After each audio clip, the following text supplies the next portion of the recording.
গাড়ি চালকদের জন্য সুখবর।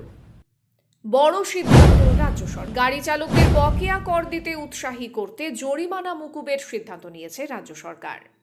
তবে এই সুবিধা পাওয়ার জন্য বেশ কিছু শর্ত রয়েছে।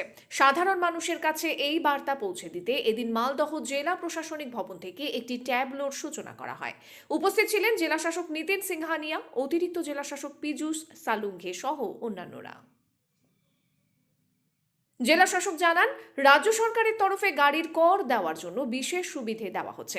গাড়ির মালিকরা মূল কর নির্দিষ্ট সময়ের মধ্যে জমা দিলে তাদের জরিমানা মকুব করা হবে। সাধারণ মানুষের কাছে এই বার্তা পৌঁছে দিতেই এদিন ট্যাবলোর উদ্বোধন করা হলো।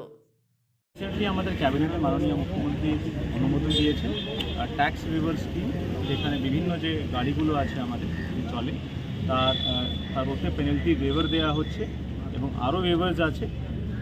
তার জন্য যে আছে তার প্রপার